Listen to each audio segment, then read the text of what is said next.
Shalom shalom, amahoro aganze muri byose. Imva irangaye yabaye impamvu z'ibyiringiro bidakoze isoni kubizera Imana. Ibyiringiro byawe ntabwo ari inkomoko ntoya, kubera yuko biherekereshejwe imirimo y'urukundo rw'Imana n'amaraso y'Imana no kuzuka kwa Kristo mu bapfuye. Ari mu butsinzi, kandi ubutsinzi yicayemo nubwo yagutsindishirije kugira ngo wenjoyinge umurimo ukomeye yakoze ku bwawe. Umwanditsi w'imigani ibice 3:26 yaranditse aravuga ngo Uwiteka azakubera ibyiringiro kandi azarinda ikirenge cyawe gufatwa. Mwene data, muri iyi minsi ibirenge by'abantu biri gufatwa n'ibintu byinshi bitandukanye. Abantu bari guca mu bintu bitandukanye, ibyo barebaga n'ibyo batarebaga. Ibyago ni byinshi mu isi, turebeye nko mu biri kuba muri Los Angeles, mwe muri leta zizwi za Amerika. Turebye ibiri kuba ibyorezo hirya no hino, intambara, ubukene, ibyago, amakuba y'uburyo bwinshi. Ariko umwanditsi uyu w'imigani ibice 3:26 yavuze ngo Uwiteka azakubera ibyiringiro. Haleluya.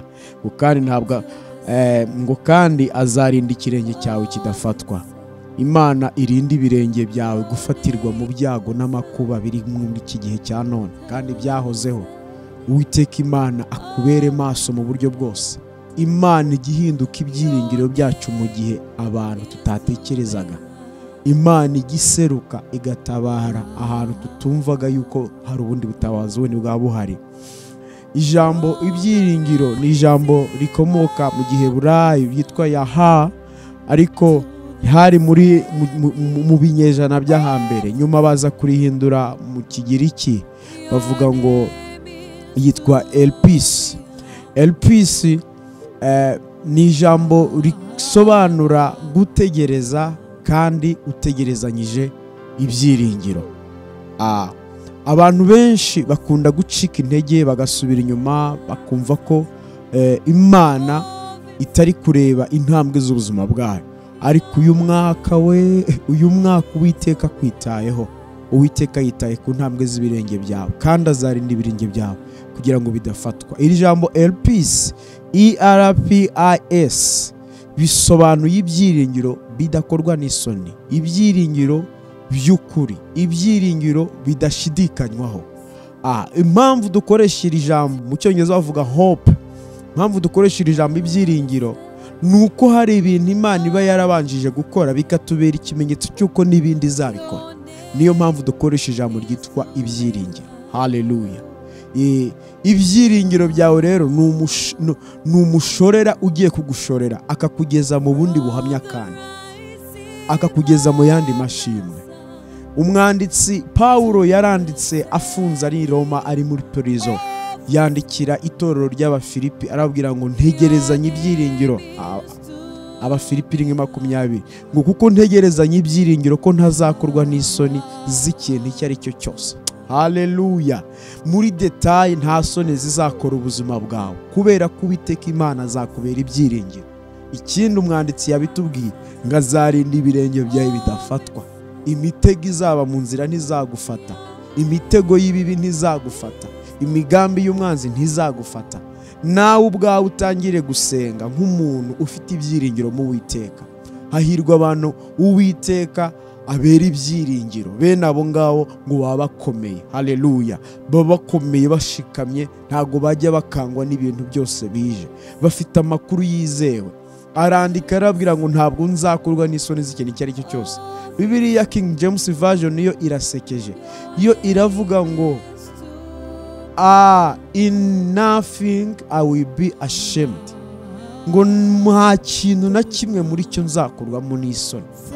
Akana kariko kose ukiteguremo kubonamo ineza y'Imana. Haleluya. Witegure kubona ineza y'Imana n'uburinzi bw'Imana n'urukundo rw'Imana n'imbaraga z'Imana mu bintu byose. Ntugire ibyo uvuga ngo ibi byo niko byagombaga kugenda, ngo ibi nagomba kubyemera. Hoya, ntuha amahirwe iyo gap. Yesu yazukanye ubutware n'ubushobozi, azukana ubwiza n'icyubahiro. Ntitwigize tubona hari utubaraga yasigiye umwanzi kugira ngo azadukoreshe unesha. Kandi urukundo Yesu agukunda yaruhamirishije amaraso. rwandikishije amaraso, kandi amaraso atari ay'inyamaswa, amaraso atari ay'abantu. Ariko urwango Satani akwanga rwandikishije amagambo menshi avuga buri munsi, rimwe na rimwe akaba yaza no mu nzozi akabeshya, no mu buhanuzi akagukura umutima. Yego, aho ngaho niho urwango Satani agukunda ruri, rwandikishije amagambo. Ariko Yesu yandikishije urukundo agukunda, amaraso yo kumusaraba, abihamirisha imbaraga z'umuzuko zamuzuye, azuka n'ibituro by'abandi bari barizeye barazutse bazukana nawe. Uyu mwaka uzabona umuzuko w'ibintu byinshi ku buzima bwawe. Ngo Yesu yageze kwa Lazaro, Mariya na Marita bararira uti yo turaje ariko uhageze ukererewe, turamaze gatatu mu gituro, ntiwirirwe unegera igituro.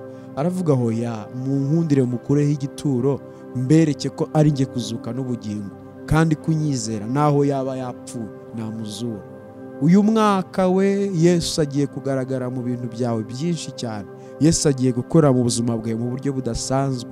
Impano zawe zizagaragara nk'iziriho, izina rye rizagaragara nk'iririho, igihagararo cyawe kizagaragara nk'icy'agaciro. Ukuri ibyo ufite Imana izabyeshereza mu icyubahiro, kuko irihagije mu gukora ibirenze ibyo umuntu yibwira. Ibasha gukora ibiruta cyane ibyo wasabye. Rije gukora muri detail, ahubwo uriteguye gushima, uriteguye gutanga ubuhamya. Amen. Urakoze. Iri jambo niriguhesha umugisha, usangize n'inshuti zawe. Mugubwe neza aho muri hose mu izina ry'Umwami Yesu Kristo. Amen.